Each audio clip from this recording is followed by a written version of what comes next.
Alright, welcome back to the Adonai gameplay animation workshop. This is class overview number 3. So moving forward, every time we start our class, make sure you are on the main branch because that is going to have the most updated files with everybody else's changes on it. So what did we learn today? Let's get into Unreal.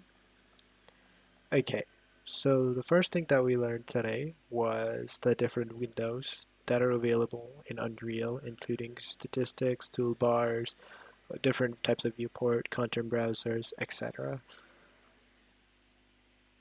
And then we learned about the difference between a level blueprint and an actual blueprint.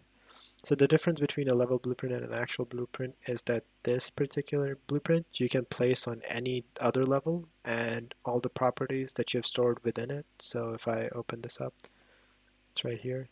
Anything that I type here, all the code, that's also going to uh, transfer with it on any level I take. Whereas for the level blueprint, this level blueprint is only going to stay on this particular level and only run when this level is running.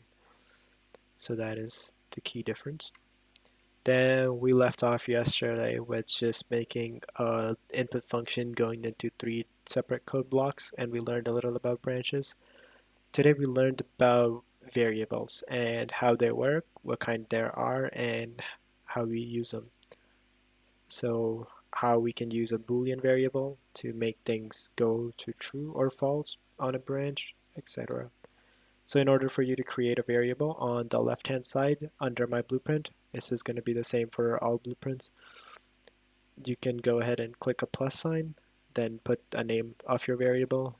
And in order for you to select a variable type, you can select it from the right side. There are a lot of variables that are available under Unreal, but the main ones that you need to remember are Boolean, integer, float, string, and then the 3 advanced ones, which are vector, rotators, and transform. So let's get into the first variable, Boolean variable. Boolean variable can only have 2 values, either true or false. As you can see, you can set a default value as true or false. And in order for you to set values, you can drag and drop a variable here and then select set. So anytime this execute node is run, it's going to set the value of that particular variable as whatever you had set here. So either it could be true, it could be false. The other part of this is get. Get is only a call variable. So whenever you attach it to something, as soon as this code block is run, it's going to look for this condition. So it's going to try to find the value of the Boolean variable. If you didn't set it before, it's going to have a default value set already. Otherwise, you can connect it before. Boolean variables are used for a multitude of things. This is the most basic variable, and I showed an example of using it for sprint. So if you press the left shift, the Boolean turns true, and then it checks for is sprinting.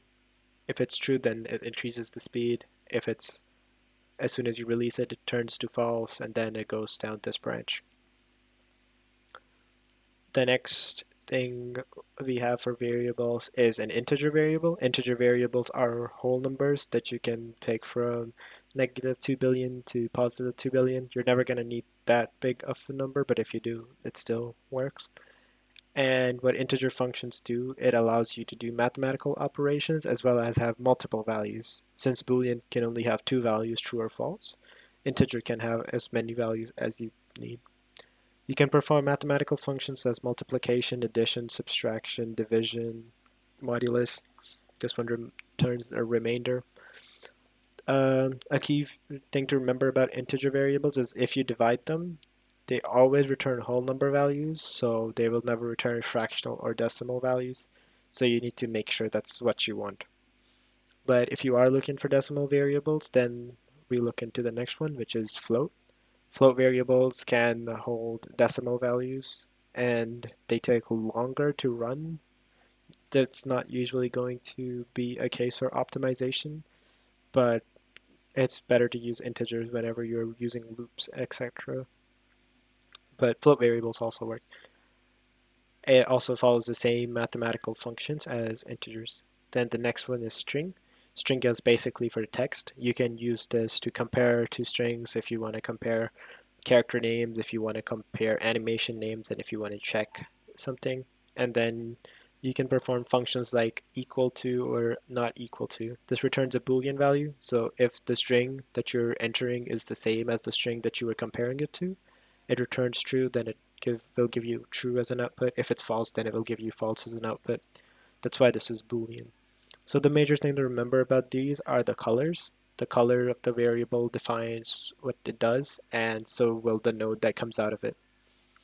This is helpful to uh, put in the branches of each code block. For instance, this one is string, this one is Boolean, this one is text, this one is float. They're all color coded for our convenience. Okay, let's move on to the advanced variables. The first one being vector. So vector is a storage set for three different variables, x, y, and z. It's usually used for a coordinate system.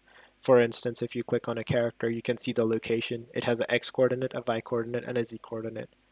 So vectors are used for those. You can set these parameters on all together by themselves. You could right click and split them so you can add a singular float value to each part, or you can do something known as make vector.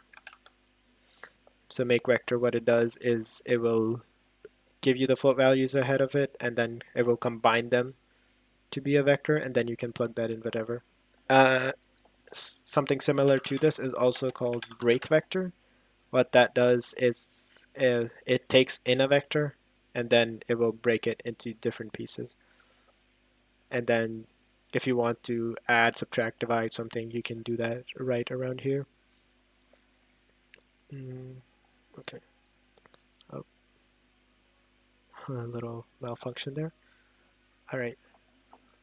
Let's get on with rotators. Rotators is the same thing, but x, y, and z, but this is in degrees or radians.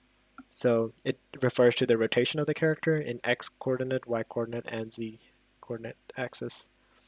And finally, we come to transform. Transform is the biggest variable out of the three because what transform is a combination of location, rotation, and scale.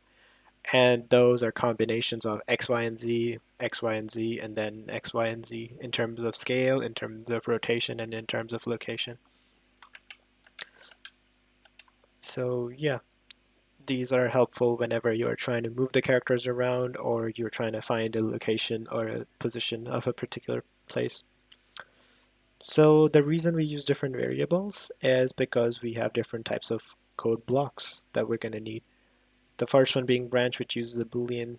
The second one we learned about was a multigate. So what a multigate does is it sequentially outputs the nodes. So once there is one input here, it's going to output number one.